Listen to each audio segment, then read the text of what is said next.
The history in the early 20th century of what's now Libya was dominated by resistance to Italian colonization. This was led by Idris, the emir of the eastern province of Cyrenaica, until he unexpectedly decided to go into self-exile in Egypt in 1922.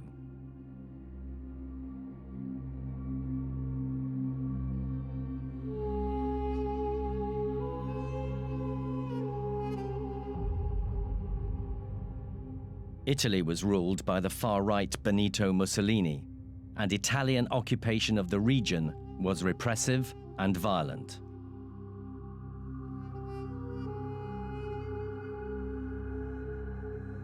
Omar al-Mukhtar had been left by Idris to lead the jihad, the struggle in Cyrenaica. He and others tried to persuade Idris to return from exile and resume the fight against the Italians. السيد عمر مختار، يوسف برحيل، علي العبيدي ومجموعة من كبار القادة عايزين الأمير إدريس يرجع في الميدان ويقود هذه القبائل، ولأنهم محتاجين للأوامر. ما هي الأوامر؟ الأوامر لما الأمير إدريس يكتب رسالة يقول عليكم بمد الجهاد بكذا، أنت بتقدر تقول لا، دي أمرين، هذا رئيسك الأعلى، اثنين رجل مبارك، هم يعتبروه هكذا مقدس يعني. فكانوا الناس لما يجي رسالة يقول سمعا وطاعة، كلهم اللي سجلت منهم كلهم يقولوا هذا الكلام، يخافوا منه لما يرفع يده ويدعي عليه يخافوا منه. Well, I don't think Omar Mukhtar would really have wanted Idris there seriously, because, as I say, he was not a suitable man to lead a guerrilla war against the Italians. Omar Mukhtar was much better equipped, much better qualified to do that, and did a splendid job for 10 and more years until he was finally captured and hanged, of course. Idris was much better being safe in Egypt. So I think that Omar Mukhtar was probably mistaken in asking him to come back. Omar al-Mukhtar continued the resistance against the Italians, in which he received the full support of the other tribal leaders of Cyrenaica. But Italian retribution was overwhelming, and the province became the unfortunate host to several deadly concentration camps. ولهذا الطليان بيجي يقضوا على الحركة يدوخوهم، شالوهم كلهم في المعتقلات. أنا قبيلتي 30,000 رجعوا منها 13. مسجلة في المحاضر يعني. قبيلة اسمها قبيلة العبيدات.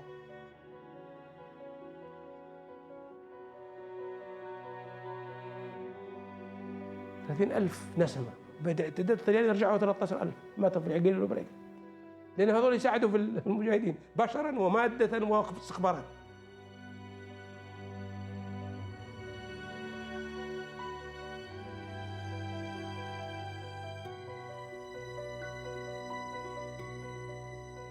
Senussi resistance in Cyrenaica suffered a blow in 1931 when Omar al-Mukhtar was captured and executed.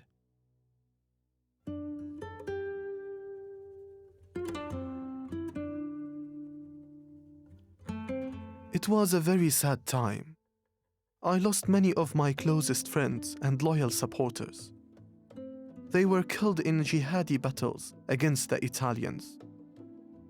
I also feel deeply sad for the suffering people of Cyrenaica. After the occupation of Al-Kufra, the mosque where my late father was buried was destroyed. The content of the library that contained all our books and manuscripts was scattered. The only thing that kept me going was my strong faith in God and the support and compassion of our Arab friends. The Senussi stronghold of Kufra, where Idris had lived, was completely destroyed. Most of its people fled to Egypt, including Fatma, the daughter of Ahmed al-Sharif, Idris's cousin.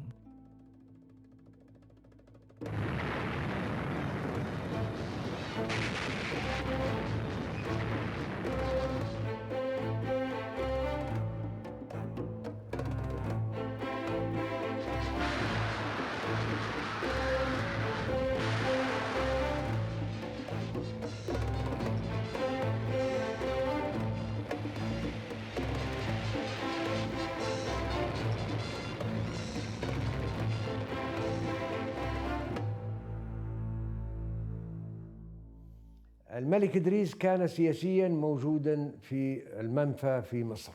لا بد أنه سأل نفسه ماذا يفعل. ما كان له إلا خيار واحد، وهو محاولة الانضمام إلى معسكر الحلفاء.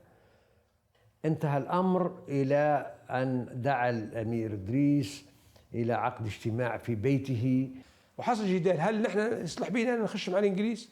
وكان فيه يقول لك لا احنا ممكن ينتصروا واحنا غدوا في 60 داهيه. حكيت الملك على الموضوع يعني بعد سنوات كده، قال لي ايش الخيار اللي كان عندي وانا الغريق وما خوف من البلل. هنا في الانجليز ممكن يساعدونا وممكن ينكسروا، لكن الطليان اذا جونا كسروا ولا انتصروا رحنا معاهم. Idris agreed a deal with the British in return for a verbal pledge that Cyrenaica would never again fall under Italian occupation. The emir began to form a unified Arab force and urged all Cyrenaicans and Tripolitanians to join it. Still smarting from what they saw as Idris' betrayal, however, Tripoli refused.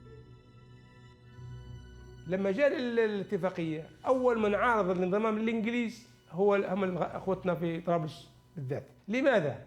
قالوا له انت خنت البلاد وانت زي ما تقول ما وفيش بوعودك وانت تخليت علينا، احنا مش ملزمين بيك انك امير البرقه الليبيا، انت امير برقه. Decision caused a split between the Tripolitanians and Cyrenaicans claims, because the Tripolitanians didn't want to ally themselves with the British. ولاية طرابلس اللي كانوا يمثلوها جماعة في مصر طلبوا أن الإنجليز يعطوهم وثيقة، احنا معاكم لتخريج الطليان من ليبيا، لكن ما نمشوش على الأعمال زي حسين الشريف حسين. الإنجليز يعطونا سند رسمي أن يتم الاحتلال، يطلعوا الطليان في فترة معلومة 5 10 الله أعلم نعلن استقلال ليبيا كاملة بمناطقها 3. إدريس السنوسي قال لا، ما نقدرش نشرط على الإنجليز الموضوع هذايا، احنا بنخشوا معركة ربحنا ولا خسرنا، زي معركة السلوم. الطرابلسية انسحبوا.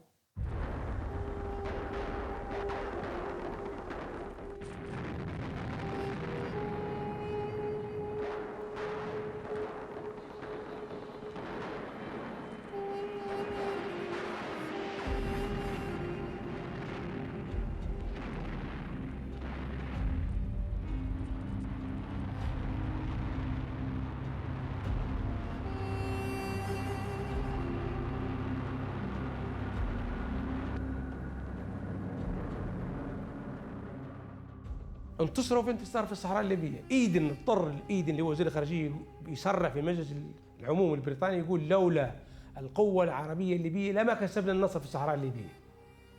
يعني خلاص اصبح اعلان رسمي ولا، وعليه لن تعود برقه تحت الاستعمار الايطالي. يبقى خلاص قالها قدام راي عالمي وراي محلي في بريطانيا اللي هو مجلس العموم والوردات.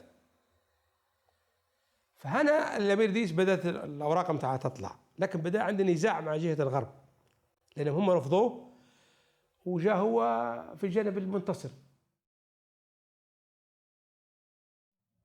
في تلك الفترة عاد الملك إدريس إلى برقة، وكانت العودة الأولى في 1944، وطاف القرى والمدن وألقى خطابات مقتضبة كالعادة، ينصح يشكر بريطانيا على دورها في تحرير البلاد، وطالب زعماء القبائل بعقد مؤتمر عقد في القيقب، وصدر عنه ما عرف بميثاق الحرابي، تعهد فيه مشايخ القبائل بعدم إثارة أي خلافات حول أراضي أو آبار أو صارات، وتأجيل كل ذلك إلى ما بعد استقلال البلاد.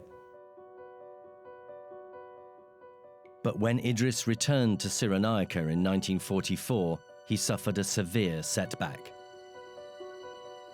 The International Court in The Hague had ruled that Britain should respect the Italians' right of sovereignty there, and that no constitutional changes should be made that would alter the situation in the province.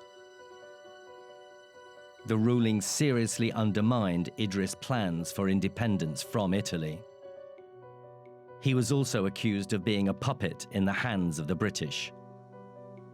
إذن هذا وضع الأمير إدريس في حرج، يطالب بالإنجليز والإنجليز يسوفون والإنجليز يسوفون. بعد ذلك استولوا على المنطقة اللي هو يطمح أن تستقل، الآن أصبحت تحت الحكم الإنجليزي. هذه أصبحت فعلا شكلت يعني حرج كبير جدا.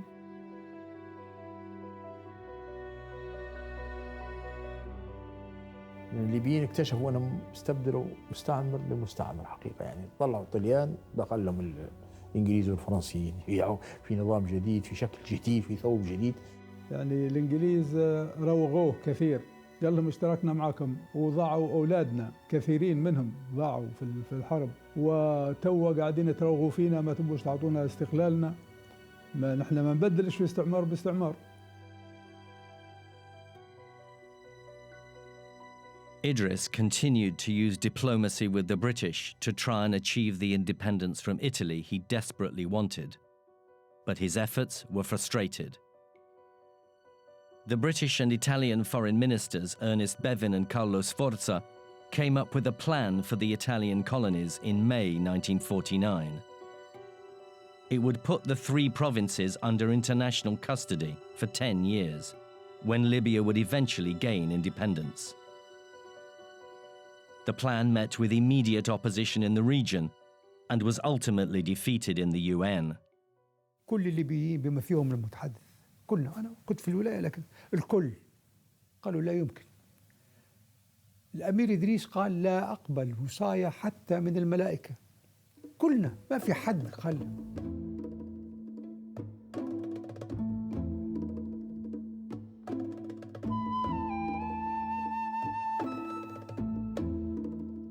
The Bevin-Sforza plan was first supported in the UN, but finally dropped after a disagreement as to what should be done with Tripolitania.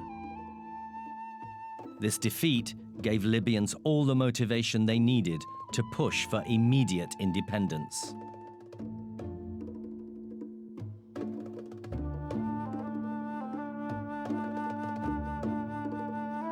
If Britain stalled any more, I'd be obliged to tell the people that I'd give up the struggle and would no longer be involved in Libyan affairs.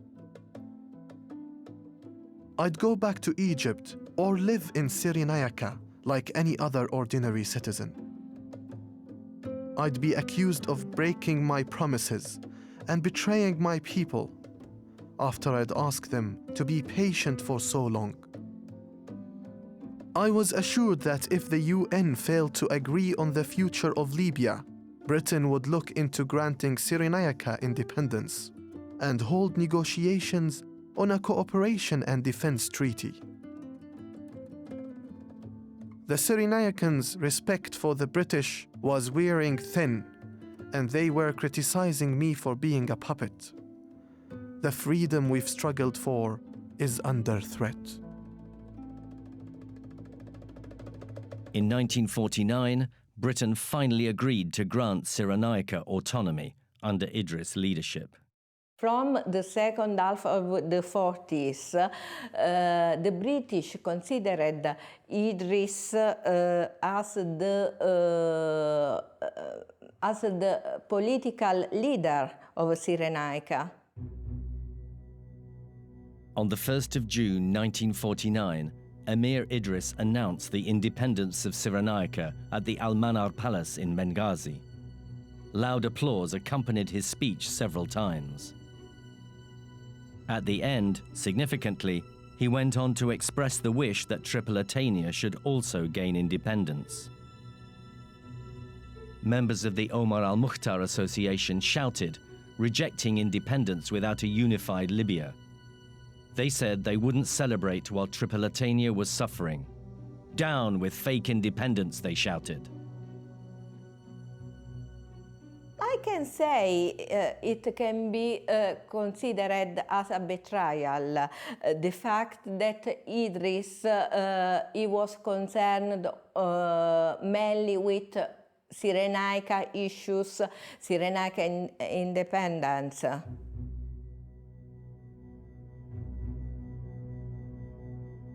هو ما فضلش الاستقلال برقة، يعني اضطر باش يعلن الاستقلال برقة، اضطرار، لأن طرابلسية كانوا ما همش متفقين، جهة طرابلس ما كانوش متفقين مع بعض، كل زعيم عنده مجموعة ويبي يدير بها حكومة بروحها.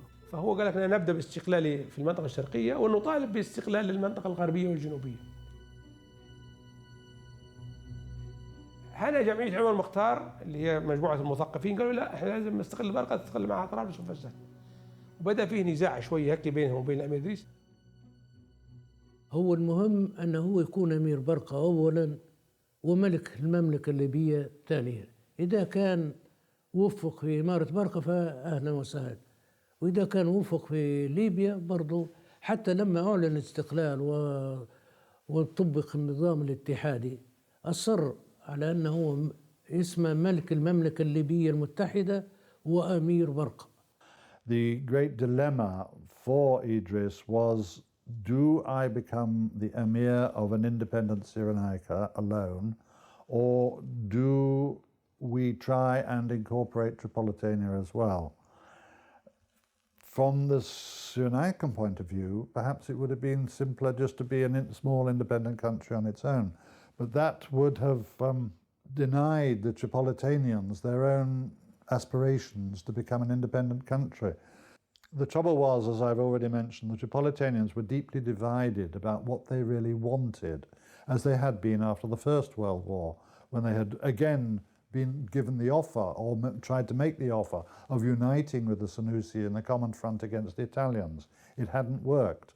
They had the same dilemma 20 years later during the Second World War, when they were trying to decide, what do we really want? Do we want an independent Cyrenaican emirate? Do we want a united Libya? If we want a united Libya, will it be with the Senussi or without the Senussi? And the fact of the matter was that Idris, in particular, was not prepared to become, to give up his aspirations for Cyrenaica for the sake of the Tripolitanians.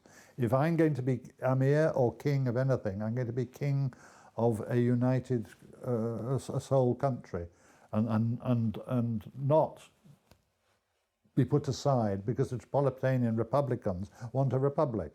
It is my interest to look after Cyrenaica first. Tripolitania, if it wants to join us, may do so. Idris' approach to the leaders in Tripoli headed by Bashir al-Sadawi was successful. He was finally elected Emir of Tripolitania and entrusted with the responsibility of achieving independence for a unified Libya. فما كانش فيه حل لأن البلاد تقعد مربوطة مع بعضها إلا قبول أمير إدريس النوسي مهما كان ولو حتى بتستعمرنا برقة احنا راضيين بهدايا ما همش.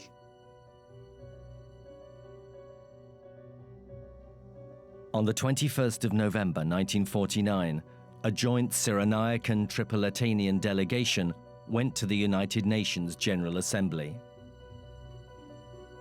The result was a UN resolution announcing Libya as a sovereign independent state, to be implemented by the 1st of January 1952. The UN appointed Dutch diplomat Adrian Pelt as its commissioner to prepare Libya for independence. But was Libya in any fit state to become independent? وضع البلاد بشكل عام كان جدا متواضع، بلد خارجة من استعمار ومن حرب ودمار في الحرب العالمية الثانية، فكانت إمكانياتها المادية محدودة، وليست هناك إمكانيات ولا مصادر اقتصادية بحيث يعني تعطي انطباع لكل الأطراف أن ليبيا قادرة على أن تدير نفسها بنفسها وتعتمد على نفسها دون مساعدات خارجية، وعندها كفاءة إدارية وفنية وسياسية. هذه كانت مشكلة. ولهذا لما جاء الخبير الدولي الليبي، لجنة دولية للأمم المتحدة، وشافت وضافت البلاد شمال شرق جنوب شمال، قالوا هذا البلد فيه عوامل التخلف، هي الفقر والجهل والمرض، لن تقوم له قائمة إلا بمعجزة، لأن ما عندهاش موارد. Emir Idris faced an enormous challenge in getting Libya ready for independence. He began by inviting every highly qualified Libyan to return to the country and help him work towards improving its sorry state of affairs. Among them was Mustafa bin Halim, who was appointed Minister for Public Works and Transport in the Cyrenaican Emirate. بديت مثلا دفتر الشروط العامة كذا التنفيذ اللي تحت وإصلاحات خصوصا في بنغازي كانت مدمرة. أنا نزلوني في أحسن أوتيل عندهم، أحسن أوتيل هذا هي هذا أوتيل قديم، البومب كسر نصه، فضلت 8 غرف صلحوهم، وسيدة نمساوية قديمة فهمت هي اللي مسكاه، وفي ستاير ما بين جزء المدمر والباقي وبقى فيه. هذا اللي موجود. الماء ماء أحمر، يعني أحكي لك ساعات. تدمير كبير كان في بنغازي وفي طبرق، عملنا بقدر جهدنا. Mustafa bin Halim was at the forefront of Idris' plan to give the people of Cyrenaica, Tripolitania and Fezzan a new future. Unity and independence were within their grasp. لما توفرت هالهيئات كلها في الولايات الثلاث وتكون وزارة دفاع ووزارة خارجية وحكومة اتحادية وإلى آخره، الملك جاء وألقى الخطاب بتاعه في قصر منار، وألقى الخطاب المشهور إن المحافظة على الاستقلال أصعب من نيلي.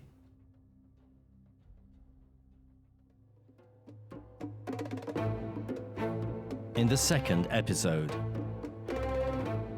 Idris planned to give more power to Tripolitania, Angus tribes in his home of Cyrenaica. جيت وجدت البلد قائمة، مظاهرات في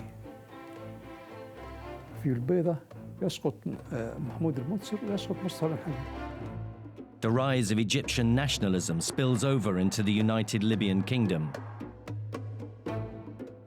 حرب 56 في مصر، حرب 67 هذه كلها فجرت أزمات بين الشارع الليبي وبين السلطة الملكية في ليبيا. And the events leading up to the coup that toppled Libya's forgotten king.